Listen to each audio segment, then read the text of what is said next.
Hola estudiantes de tercer año medio del Instituto San Alberto Hurtado.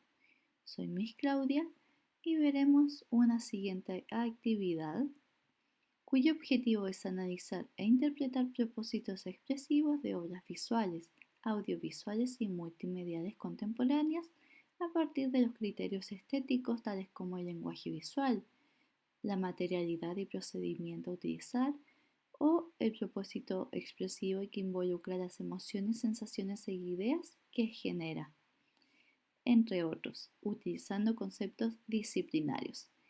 Y para ello comenzaremos con los elementos del lenguaje visual.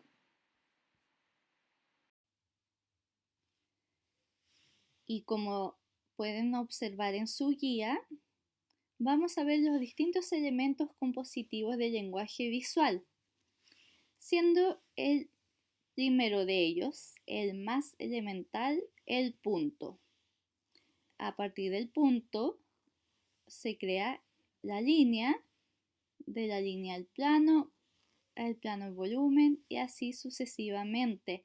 Estos elementos que se van conformando pueden tener distintos colores que los identifiquen o texturas a partir de la creación de estos mismos elementos compositivos.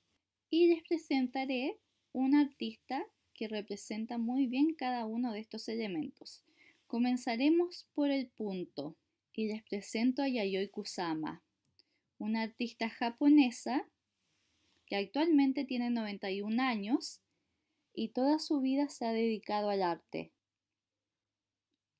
Ella emplea el punto para sus creaciones artísticas. Generalmente trabaja en grandes formatos, cubriendo en su totalidad con este elemento. Y no solo ha realizado pinturas, sino que también ha realizado intervenciones artísticas en el espacio o instalaciones donde siempre este elemento básico es primordial en su obra. ¿Por qué es tan importante el punto para ella? Si nosotros nos pensamos en qué estamos conformados cada uno de nosotros, nuestro cuerpo está conformado por pequeñas partículas. Estas partículas formadas por micropartículas y así sucesivamente. Desde una célula tenemos átomos, electrones, protones, neutrones, que serían pequeños puntos que lo forman todo. Por ello, yo, tú, todo nuestro alrededor está formado por este elemento básico que al mismo tiempo nos unifica. Es por ello que para ella el punto simboliza un todo, la unión de todos estos mínimos elementos que son la creación de todo. Y ella desde pequeña ha trabajado este elemento. Si ven esta imagen, es el retrato que ella realiza de su madre.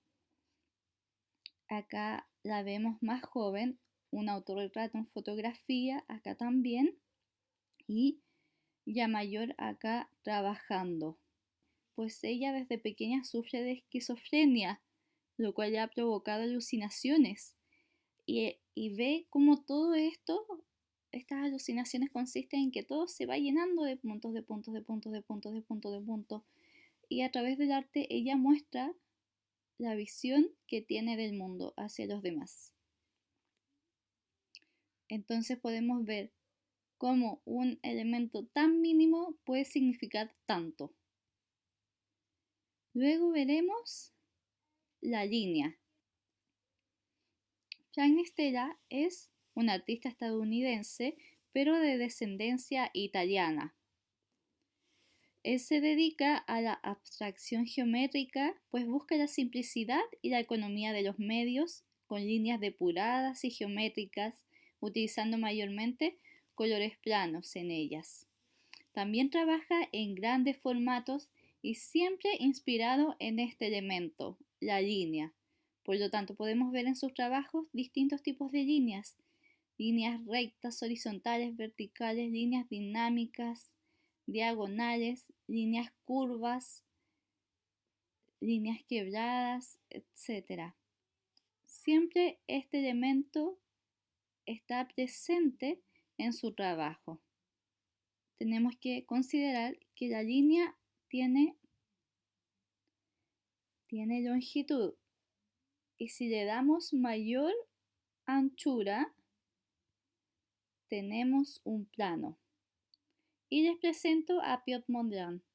Él es un artista holandés, creador del neoplasticismo, que es una vanguardia artística de comienzos del siglo XX, donde él propone utilizar los elementos básicos del lenguaje, los cuales son los colores primarios, las líneas rectas, el blanco y el negro. Por lo tanto, él trabaja en planos, sobre planos y planos. En su composición, en la pintura, utiliza todo el lienzo, el cual ya es un plano, pues tiene alto y ancho, creando más planos. Separa el plano en planos. Él considera, por ejemplo, que estas líneas negras que ven en sus trabajos también son planos. Para él, estos elementos son básicos y su creación se basa en crear siempre con estos colores, que son los colores primarios, y en líneas rectas, pues él se inspiró mucho en escenas como estas. A comienzo de la Primera Guerra Mundial empezaron a aparecer estas fotografías que muestran una vista aérea de la Tierra. Entonces se pueden observar los planos, ¿cierto? Las divisiones de estos segmentos. A él le llamó mucho la atención todo ello y su trabajo se ha basado en simplificar el arte a partir de estos elementos tan básicos. Entonces, por ejemplo, este que ven acá, para él es un árbol simplificado en planos. Más adelante su trabajo también va mutando, simplificando aún más, pero siempre enmarcado en estos elementos básicos. Luego, al plano, si le damos una dimensión más, la profundidad, obtenemos el volumen. Y les voy a presentar a Niki de Saint-Phalle, que es una artista francesa muy revolucionaria en su época y creadora de estas nanas. Grandes esculturas muy coloridas, las cuales estaban formadas por una estructura de rejilla que recubría con papel maché y a continuación les fabricaba con resina y poliéster y las pintaba de color negro y blanco con colores muy vivos y llamativos.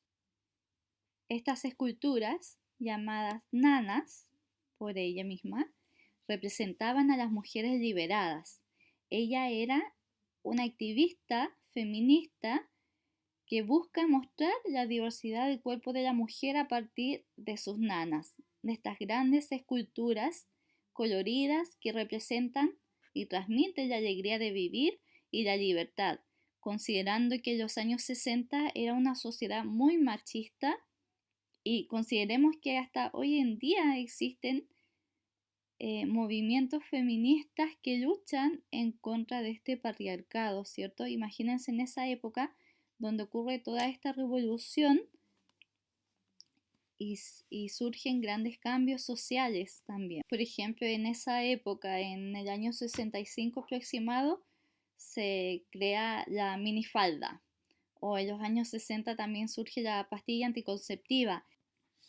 Además que en esta época la mujer estaba mucho más empoderada, puesto que después de la Segunda Guerra Mundial, muchas de ellas tuvieron que ser el sustento de su hogar para sus hijos y salir al mercado laboral. Entonces, eso produce un gran cambio y debemos considerar que el volumen tiene 3 dimensiones: alto, ancho y la profundidad. Luego, el siguiente elemento del lenguaje visual es la forma.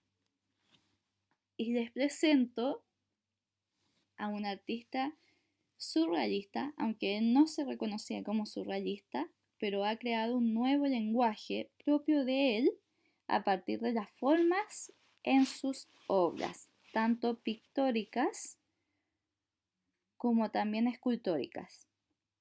Él es Joan Miró y al comienzo él pintaba así de manera más figurativa y luego se va más hacia la abstracción, también utilizando estos elementos básicos del lenguaje visual.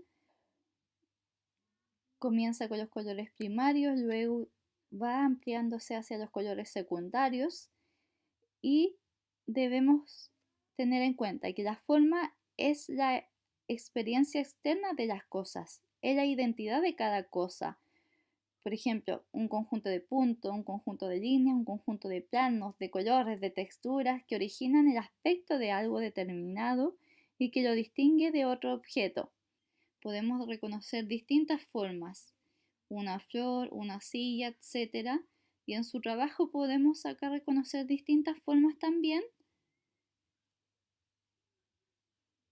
las cuales pueden ser naturales o artificiales. Las formas naturales tenemos formas orgánicas e inorgánicas. Una forma orgánica puede ser un ave, como este gallo, o una inorgánica, una roca, algo sin vida de la naturaleza, ¿cierto? También tenemos formas simples y formas complejas, las cuales están formadas de muchas formas simples. Una forma simple puede ser un círculo, un triángulo, un rectángulo, y la forma compleja puede ser el cuerpo humano, por ejemplo, que está formado a partir de formas simples. Y también formas abiertas y formas cerradas. Las formas abiertas tienen un contorno que se va mezclando con otro, no se sabe dónde empieza, dónde termina. En cambio, las formas cerradas tienen un contorno bien definido, como se muestra en este trabajo. Joan Miró es un artista catalán, quien vive la Primera Guerra Mundial, la Guerra Civil Española y la Segunda Guerra Mundial. Es por ello que se vuelve hacia su interior, pues no quiere ver tanto terror, tanto drama que está ocurriendo en el exterior. Y empieza a crear su propio lenguaje. Por ejemplo, acá hace sus series de constelaciones donde se muestran estas formas como estrellas. Y así va creando su propio lenguaje que lo caracteriza. Les presento a Mark Rothko. Su familia era judía, por lo tanto emigra a Estados Unidos, procedente de Letonia, y él trabaja el color en sus obras. Él concebía la pintura como un instrumento para suscitar las emociones más básicas y universales en el ser humano, como la tragedia o el éxtasis. Es representante del arte abstracto norteamericano y su pintura se le reconoce como pintura de campos de color, pues en grandes lienzos los llena de estos rectángulos como grandes campos de color con bordes entre ellos indefinidos y difuminados que nos permiten desplazarnos sin rupturas ópticas. Estos colores borrosos flotan en el lienzo, creando una obra que, como él dice, debe ser contemplativa para que cause sensibilidad. Así que pueden observar que estos grandes lienzos están llenos de color. Y él expresaba su estado emocional a través de ellos. Luego, el elemento que sigue es la textura. Y les muestro a un artista chileno, a Claudio Bravo. Él trabaja el hiperrealismo. Estas imágenes que parecen fotografías son pinturas. Él se negaba a pintar a partir de fotografías. Él tenía que estar frente a la escena para poder crear.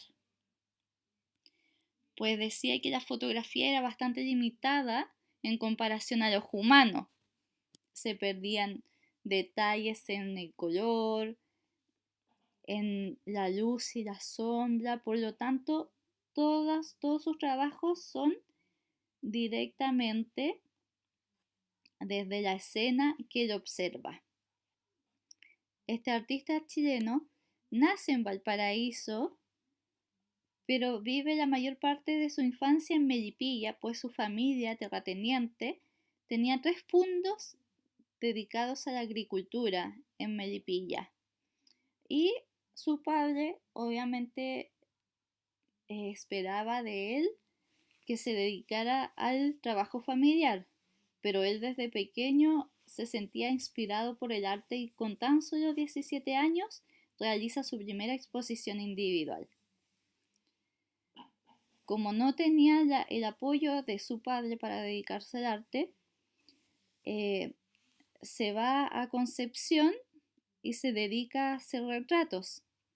Le va muy bien en ello, lo cual le permite ganar dinero y posteriormente viaja a España, se hace reconocido allá y luego a Estados Unidos, a Manhattan, donde también es muy popular por su trabajo hiperrealista, por sus grandes obras. Así que podemos observar en su trabajo cómo logra representar la textura de estos objetos, considerando que la textura es el conjunto de cualidades y calidades que permiten distinguir una superficie de otra. Y él representa la textura óptica visual, donde puede simular en su trabajo, en su obra pictórica, la textura de este objeto como si la viéramos y pudiésemos tocar táctilmente, ¿cierto? También podemos conocer texturas naturales y artificiales. Las naturales son las que están en la naturaleza y las artificiales son las creadas por el ser humano.